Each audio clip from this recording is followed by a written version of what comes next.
Hello साथियों, आज हम लोग देखेंगे कि प्रेरणा पोर्टल पर कैसे जो नए बच्चे हैं उनका किस तरीके से हम रजिस्ट्रेशन करें। तो सबसे पहले हम प्रेरणा यूपी .up.यूपी.इन पे जाएंगे, पोर्टल को सर्च करेंगे गूगल पे। तो कभी कभी क्या होता है, आप मोज़िला फायरफॉक्स से करते हैं तो वो ओपन नहीं होता है, ठीक है, या तो आपका ऐप अपडेट नहीं होता। तो ऐप अपडेट कर लीजिए और क्रोम से खोलेंगे तो खुल जाएगा। तो अब ये जैसा कि यहाँ प्रेरणा पोर्टल खुल गया है। अब हम मेन वेबसाइट पे क्लिक करेंगे, mission Prerna department of basic education. अब इस पर जैसे ही क्लिक किया जाएगा तो हमें इस तरीके का इंटरफेस खुल कर आएगा। तो इसमें हम जाएंगे आगे, नेक्स्ट में टीचर्स लॉगिन। तो टीचर्स लॉगिन लगभग जैसे सबको पता है, हमें बैंक डेटा अपलोड पे जाएंगे, वहाँ टीचर्स लॉगिन होता है। तो टीचर्स लॉगिन हम करेंगे, टीचर्स का मोबाइल नंबर उस पर एंट्री किया जाएगा। मोबाइल नंबर इंटर करने पे एक मैसेज जाएगा, ओटीपी जाएगा, फिर ओटीपी हम इसमें फ़िल करेंगे। ओटीपी फ़िल करने के बाद फिर लॉगिन किया जाएगा। तो जैसा कि मोबाइल नंबर इस पर इंटर कर दिया गया है, अब ओटीपी हमें मिल जाएगा। यहाँ पर लिख के आ रहा है SMS send successfully on your mobile. तो अब मैसेज हम लोग इस पर इंटर करेंगे जो भी हमारे पास ओटीपी आया हुआ है। तो 4 अंकों का ओटीपी होता है, हमने ओटीपी इंटर कर दिया। अब लॉगिन पे टच करेंगे। लॉगिन पे क्लिक करने के बाद do you want to continue, yes पे हम क्लिक करेंगे। अब हम यहाँ पर इंटरफेस पे इंटर कर दिए हैं। अब इसे हम ऊपर स्लाइड करेंगे।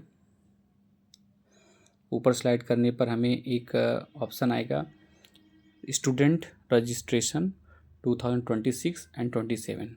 हमने उस पर टच किया। अब यहाँ पर आ गया कि क्या छात्र आपके यहाँ पढ़ता है, तो नहीं हम टच करेंगे इस पर। फिर आगे आएगा कि आपके विद्यालय का नाम, रूरल क्या एरिया, वो अब ऑटोमेटिक आ जाएगा किस क्लास में आप एडमिशन करना चाहते हैं। तो अगर हम देखें तो हमारे पोर्टल पर रजिस्ट्रेशन 3 से 4, 4 से 5 और 5 से 6 जो प्री प्राइमरी का होता है। तो बाल वाटिका 1, बाल वाटिका 2, बाल वाटिका 3। तो हम जो बच्चे आंगनवाड़ी के हैं उनका भी अगर आधार कार्ड या कुछ बन गया है तो हम उनका भी एडमिशन कर सकते हैं, अपने यहाँ ऑलरेडी यहाँ पर इनरोल कर सकते हैं। इनरोल करने से क्या होगा कि वो बच्चा हमारे यहाँ पहले से एडमिट होगा तो वो क्लास 1 में ऑटोमेटिक ट्रांसफ़र हो जाएगा। तो ये बाल वाटिका 1, बाल वाटिका 2, बाल वाटिका 3 जैसे उम्र एज रहेगा उस हिसाब से हमें क्या करना है, ऐड करना है। अब जैसे बच्चे को हमें क्लास 1 में एडमिशन देना है तो क्लास फर्स्ट हम टच करेंगे। प्रवेशांक हमारे पास रजिस्टर का रहेगा, प्रवेशांक नंबर इस पर एंट्री किया जाएगा। प्रवेशांक नंबर एंट्री करने के बाद फिर प्रवेश तिथि क्या है, प्रवेश तिथि इंटर करिए। फिर छात्र का आधार बना है कि नहीं बना है उस पर टच करेंगे।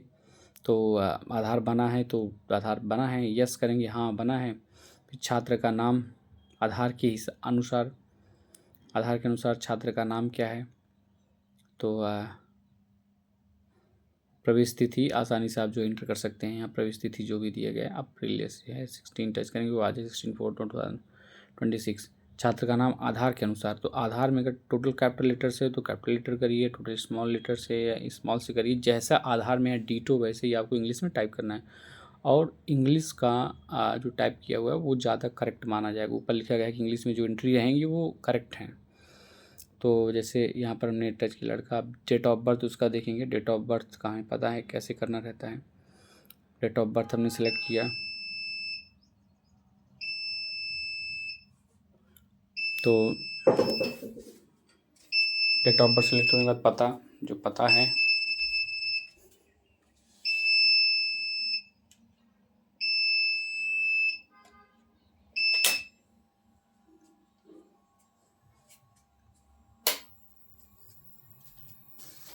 पता के बाद करस्पॉन्डिंग आधार के पीछे लिखा रहता है या सन ऑफ लिखा रहता है, करस्पॉन्डिंग लिखा रहता है, जैसा आधार बना हो।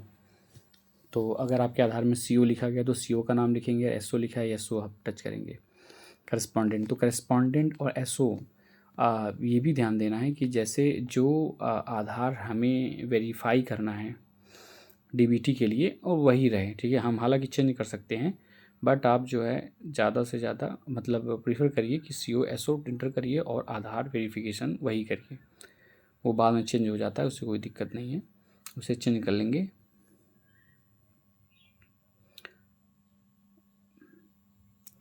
फिर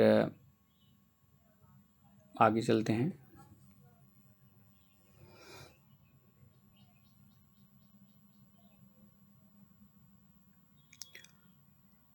तो COSO में अगर आधार माता का दिया गया है तो माता का एंटर करेंगे, पिता का दिया गया है पिता का एंटर करेंगे। तो यहाँ पर फादर्स नेम एंटर करेंगे हम। फादर्स का नेम जैसे फादर के आधार कार्ड में लिखा रहेगा उसे और बच्चे का आधार कार्ड देख लेंगे क्या नाम मैच कर रहा है कि नहीं कर रहा है। तो इंटर क्या करना है, अब आधार जो बच्चे के आधार में COSO लिखा गया उसे टाइप करना है। अगर फादर का नाम कुछ और इनकरेक्ट है या उसमें है तो उसे नहीं देखना है। अब यहाँ पर कहाँ तक पढ़े हैं फादर और मदर, कहाँ तक पढ़े हैं, इनका एजुकेशन हमें जो एंट्री देना है।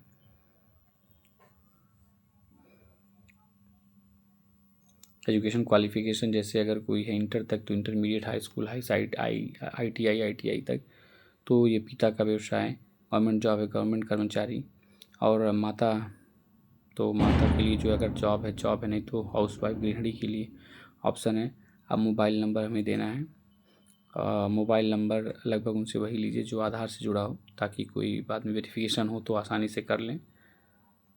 लेकिन अगर ऐसा नहीं मिलता है तो जो भी दे दें उसे हम जो है राइट कर लेंगे। Aadhaar number as a contact number भी कह सकते हैं, लेकिन जो एक्टिव नंबर हो वो दें। अब रोल नंबर क्या है आपका, रजिस्टर पर रोल नंबर क्या है ये देखा जाता है। Roll number, overall roll number class 1 में जो रोल नंबर है उसे हम यहाँ पर इंटर करेंगे।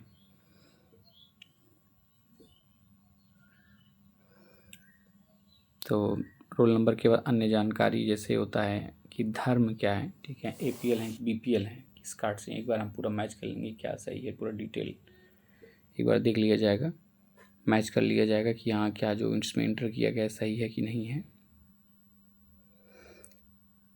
तो और जो पिता का नाम जैसा आधार दिया गया है वैसे ही एंट्री हो रही है। अब संबंध क्या है, छात्र और छात्रा के साथ संबंध, तो पिता का लिख देंगे, टाइप कर देंगे, यहाँ पर सेलेक्ट कर लेंगे। धर्म जो है हिंदुज़म सेलेक्ट करेंगे आप, जिस भी धर्म के हों वो सिलेक्ट कर लिया जाएगा। APL BPL कौन अंत्योदय कौन सा कार्ड है उसे हम सेलेक्ट करेंगे। श्रेणी वर्ग सामान्य OBC ST SC जो भी रहेंगे उसे सिलेक्ट करेंगे। क्या छात्र दिव्यांग हैं फिर उसे सेलेक्ट करेंगे। उसके बाद छात्र का जनपद तो ऑटोमेटिक है, इसमें क्षेत्र कौन सा है, रूरल एरिया है कि आपका अर्बन एरिया है इसे देखेंगे। ग्राम पंचायत जो भी हो सिलेक्ट करेंगे। तो ग्राम पंचायत का ऑप्शन दिया रहता है, ऊपर नीचे आप स्लाइड करेंगे तो आपको आपका ग्राम पंचायत मिल जाएगा।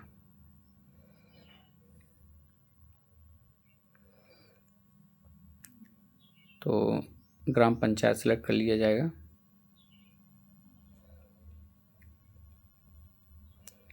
जो भी ग्राम पंचायत रहेगा तो थोड़ा सा 1-2 बार आप सर्च करेंगे कहाँ पर है कैसे है वो आप पता चल जाएगा, सेलेक्ट हो जाएगा।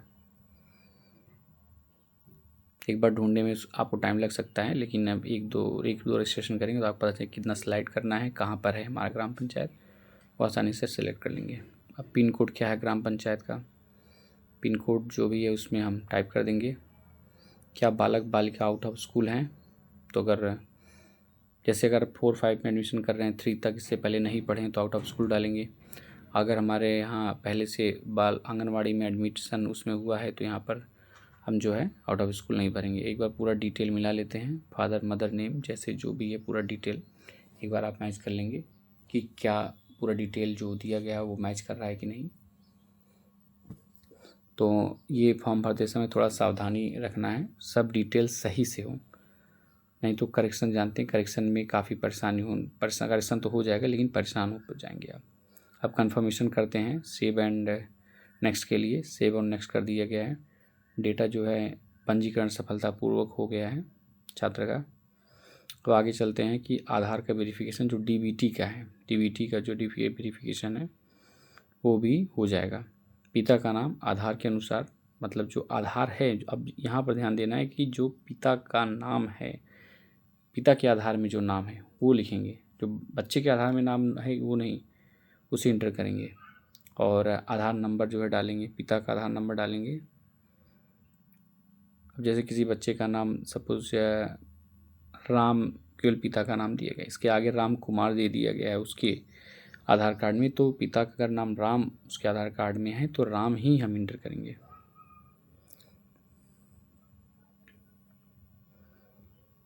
नेक्स्ट आगे करते हैं, अभिभावक का आधार सत्यापित करें, पूर्णतः सुरक्षित करें। इस पर हम टच करेंगे और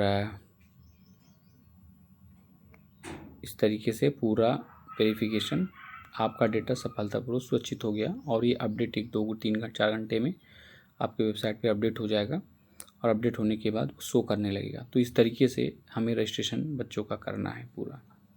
धन्यवाद।